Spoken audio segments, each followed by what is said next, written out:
موت وفات، یہ جو ہم ابھی مجلس کے آخر میں بھی دعا کرتے ہیں، پروردگار ہمارے درجات کو بلند فرما. کیا مطلب؟ ہر انسان کا درجہ الگ. ممکن ہے ہم سارے کے سارے جو یہاں بیٹھے سب جنت پہ چلے جائیں، اور این ممکن ہے کہ ہم جنت میں جانے کے بعد کبھی ایک دوسرے سے نہ ملیں، نہ دیکھیں. باپ بیٹا ایک دوسرے کو نہ دیکھ سکیں. کیوں؟ ہر ایک کی جنت الگ ہے. یہ عدل الہی کے مطابق ہے. ہر ایک کی جنت کا درجہ اس کے عمل اور اس کی معرفت کے مطابق کہ ہم اپنے نفس کی تہذیب میں کس قدر کامیاب ہیں.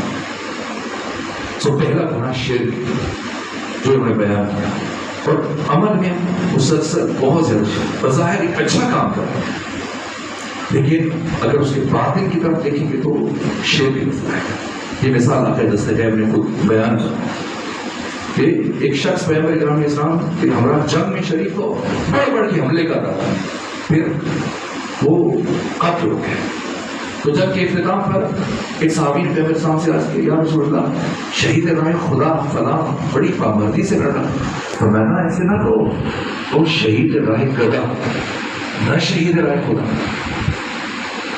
صحابی کو سارے اسرار جناب حذیفہ ارادتاً پوچھا تھا، یا رسول اللہ آپ نے ایسے کیوں کہا؟ کہ وہ خدا کے لیے نہیں لڑ رہا تھا، اس کے نکاح دشمن کے موٹے تازے خنجر پر، اور اس لیے اس پر بڑھ کے حملے کر رہا تھا کہ اسے ماروں تاکہ خنجر پر میں کر سکتا. تو گدے کے حصول میں اس کی موت ہو گئی. یہ شہید راہ خدا، شہید راہ خدا. پہلا خود توحید کا جو بہترین معنی ہمارے موسم میں بیان کرتا ہے، وہ باقی شاید میں نے کسی اور کتاب میں یہ معنی نہیں ہے. توحید میں نے آپ کو عرض کیا کہ ہم انسان پیدا نہیں ہوتے، انسان بننے کے لیے پیدا ہوتے، اور انسان بننے کے سفر کا نام کمال.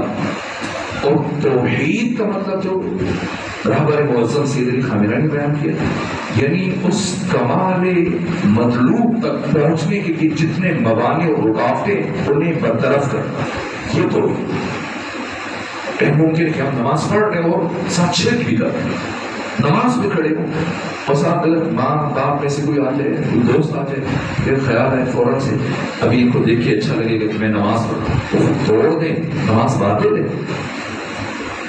کہ نماز کے شروع میں جو نیت کی، اس کو آخر تک اسی حالت میں باقی رہے. اور وطن اللہ بولے متقیان کا جو تعارف ہے، جو اساس ہے، شیخ مطہر اس میں پوری کتاب لکھی ہے، جاذبہ و دافع امام علی، کہ اگر کوئی علی کی تمام فضیلتوں کو الجھ جائے گا، سمجھ نہیں آئے گا بات کہاں سے شروع کروں، تو شاید آپ کو خدا مانے، جب تک فلور کا سرا اس کے ہاتھ میں نہیں آئے. اس کے لیے شہید